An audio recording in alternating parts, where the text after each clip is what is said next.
Economic sanctions are, without a doubt, one of the most powerful tools in foreign policy. But when they have absolutely devastating human consequences, you have to ask, who's responsible? Who should be held accountable for that cost? So, everything we're talking about today is grounded in a really fascinating piece of correspondence. It was published in the Lancet Global Health on September 24th, 2025. It's titled Beyond National Resilience, Liability for Sanctions Impact, and it's written by 4 authors: Haniye Sadat Sajadi, Maziar Moradi-Lakeh, Mohammad Reza Farzanegin, and Reza Majdzadeh. And this really is the central puzzle they set out to solve. We all know sanctions are used to achieve big political goals, but when they lead to real, tangible human costs, who's legally and ethically on the hook for the fallout? That's the big question. Okay, so first things first, let's establish a baseline here. The authors make it really clear that there's a broad consensus, backed by decades of research, that the human cost of sanctions isn't just theoretical. No, it's tragically, verifiably real. And the evidence is just stark. The authors point to research directly linking U.S.-imposed sanctions to a significant increase in childhood mortality. I mean, that's a sobering and absolutely crucial place to start this whole conversation. And it's not just the very young who are at risk. That same research shows a similar, devastating impact on older populations, specifically people between 60 and 80 years old. So you're seeing this severe impact on the most vulnerable people at both ends of life. Now, here's where things get a bit more nuanced. The authors point out that not all sanctions are created equal. The research they referenced shows that while both UN and US sanctions can substantially reduce life expectancy, UN sanctions seem to take an even greater toll. So it really matters who's imposing these measures.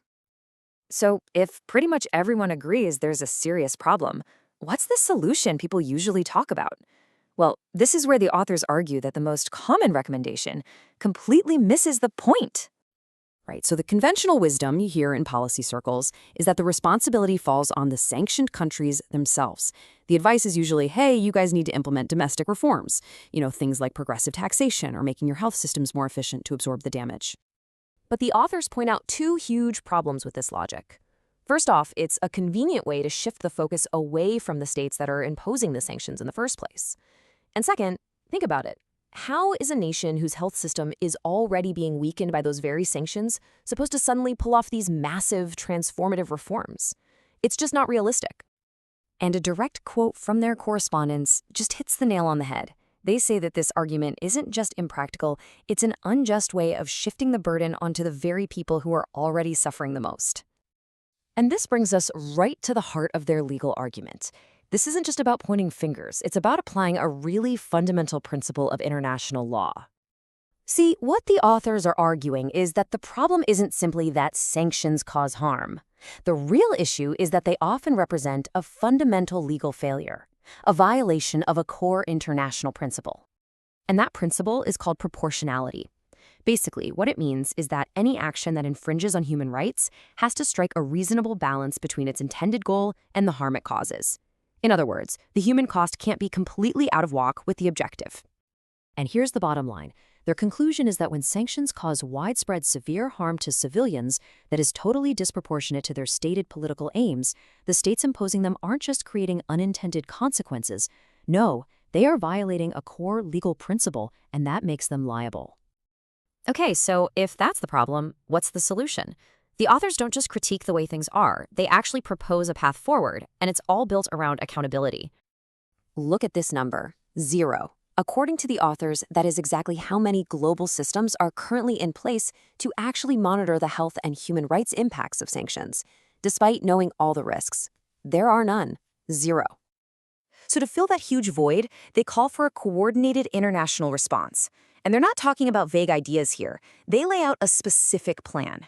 It needs to include transparency, provide access to justice for the people who are harmed, offer reparations, and of course, deliver relief to affected communities.